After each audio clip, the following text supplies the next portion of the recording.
Hi friends, ഇന്ന് നമുക്ക് കടയിൽ നിന്നൊക്കെ കിട്ടുന്ന അതേ ടേസ്റ്റിലും നല്ല ക്രിസ്പി ആയിട്ടുള്ള വട്ടനീള കൊള്ളി വറുത്തത് എങ്ങനെയാണ് വീട്ടിൽ തയ്യാറാക്കാൻ നോക്കാം.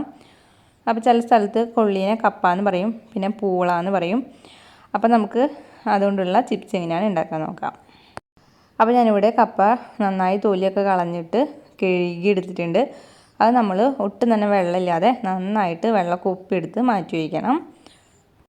ഇനി ഞാൻ ഇതേപോലത്തെ ഒരു സ്ലൈസർ എടുത്തിട്ടുണ്ട്. അപ്പോൾ അതിൽ നമുക്ക് കപ്പ വെച്ചിട്ട് സ്ലൈസ് ചെയ്തെടുക്കാം.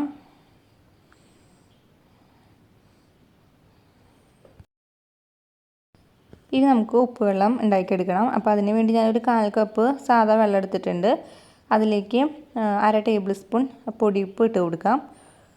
പിന്നെ ഒരു 1/2 ടീസ്പൂൺ മഞ്ഞൾപ്പൊടിയും കൂടി ഇട്ട് കൊടുത്തിട്ട് നന്നായിട്ടൊന്ന് മിക്സ് ചെയ്തതിന് ശേഷം ഇതൊന്ന് മാറ്റി വയ്ക്കാം.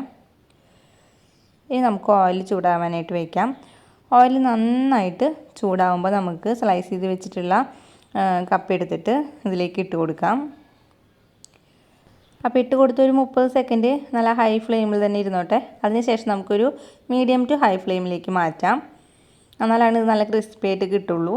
അപ്പോൾ നമ്മൾ ഹൈ ഫ്ലെയിമിൽ ഇട്ട് കൊടുക്കുമ്പോൾ ഇതിൻ്റെ മേലെ ചെറിയ പോളൊക്കെ ആയിട്ട് വരും. അതിനുശേഷം ഒരു മീഡിയം ടു ഹൈ ഫ്ലെയിമിൽ വെച്ചിട്ട് ഇതൊന്ന് ഫ്രൈ ചെയ്തെടുക്കാം.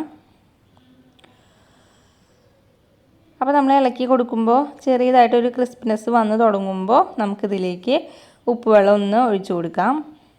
അധികമൊന്നും വേണ്ട, കുറച്ച് മതി. അപ്പോൾ ഉപ്പുവെള്ളം ഒഴിക്കുമ്പോൾ ഇതൊന്നും കൂടി ഒന്ന് തണുത്ത പോലെയാവും. അത് കുഴപ്പമില്ല, നമ്മൾ വീണ്ടും ഇളക്കി കൊടുത്തുകൊണ്ടിരിക്കുമ്പോൾ നല്ല ക്രിസ്പി ആയിട്ട് വന്നോളും. അപ്പോൾ ഇങ്ങനെ ഉപ്പുവെള്ളം ചേർക്കുമ്പോഴാണ് ശരിക്കും ഇതിൽ ഉപ്പൊക്കെ പിടിക്കുള്ളൂ.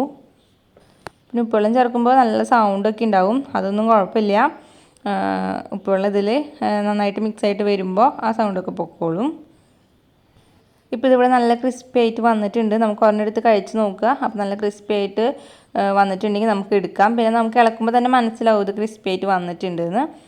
നമുക്കിനി ഇത് ഓയിലിൽ നിന്ന് എടുക്കാം. അപ്പോൾ ഓയിലിൽ നിന്ന് എടുക്കുന്ന സമയത്ത് ഹൈ ഫ്ലെയിമിൽ വെച്ച് കൊടുക്കുക. അപ്പോൾ അധികം ഓയിലൊന്നും കുടിക്കാതെ നമുക്ക് കിട്ടും. അപ്പോൾ ഇതേപോലെ നമുക്ക് കപ്പ സ്ലൈസ് ചെയ്തിട്ട് ഫ്രൈ ചെയ്തെടുക്കാം. ഇനി നിങ്ങൾക്ക് എരിവുള്ള കപ്പ ചിപ്സാണ് വേണ്ടതെന്നുണ്ടെങ്കിൽ ഇപ്പം നമ്മൾ ഫ്രൈ ചെയ്ത ഒരു പാത്രത്തിലേക്ക് ഇട്ട വഴിക്ക് തന്നെ ഇതിൻ്റെ മേലേക്ക് കുറച്ച് മുളക് പൊടി ഒന്ന് ഇട്ട് കൊടുത്തിട്ട് ഒന്ന് മിക്സ് ചെയ്തെടുക്കാം. അപ്പോൾ അങ്ങനെ ചെയ്യുമ്പോൾ ഈ ചൂടിൽ ആ മുളക് പൊടി ഇരിക്കുമ്പോൾ ആ മുളക് പൊടി ചെറുതായി ഒന്ന് മൂത്ത് വരും. അപ്പോൾ നല്ല ടേസ്റ്റാണ് കഴിക്കാനായിട്ട്. ഇനി നമുക്ക് ഈ ഓയിലിൽ കുറച്ച് കറിവേപ്പില ഇട്ട് കൊടുക്കാം. അപ്പോൾ കറിവേപ്പില ഇട്ട് അപ്പം തന്നെ ഇതൊന്ന് കോരി മാറ്റിയിട്ട് നമ്മൾ ഫ്രൈ ചെയ്ത് വെച്ചിട്ടുള്ള കപ്പയിലേക്ക് ഇട്ട് കൊടുക്കുക. അപ്പോൾ അങ്ങനെ ചെയ്യുമ്പോൾ ഈ കപ്പയിലൊക്കെ നല്ല വേപ്പിലയുടെ ഒക്കെ മണം വരുമ്പോൾ നല്ലൊരു മണവും നല്ല ടേസ്റ്റുമാണ്. അപ്പോൾ നമ്മളിത് ഉണ്ടാക്കി ചൂടാറി കഴിയുമ്പോൾ ഒരു ടിന്നിലൊക്കെ ഇട്ടിട്ട് അടച്ചു വയ്ക്കുക. അപ്പോൾ അത് തണുക്കാതെ നല്ല ക്രിസ്പി ആയിട്ട് തന്നെ കിട്ടും. അപ്പോൾ വളരെ പെട്ടെന്ന് കടയിൽ നിന്നൊക്കെ കിട്ടുന്ന അതേപോലെയുള്ള കൊള്ളി വറുത്തത് അഥവാ കപ്പ വറുത്തത് ഉണ്ടാക്കാൻ വളരെ എളുപ്പമാണ്. അപ്പോൾ ഈ വീഡിയോ ഇഷ്ടപ്പെട്ടാൽ ഇതുപോലെ ഒന്ന് ട്രൈ ചെയ്ത് നോക്കിയിട്ട് നിങ്ങളുടെ അഭിപ്രായങ്ങൾ എന്നെ കമൻസ് ആയിട്ട് അറിയിക്കുക.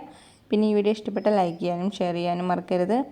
പിന്നെ ഈ ചാനൽ പുതിയതായിട്ടാണ് നിങ്ങൾ കാണുന്നതെങ്കിൽ പ്ലീസ് ചാനൽ ഒന്ന് സബ്സ്ക്രൈബ് ചെയ്യണേ.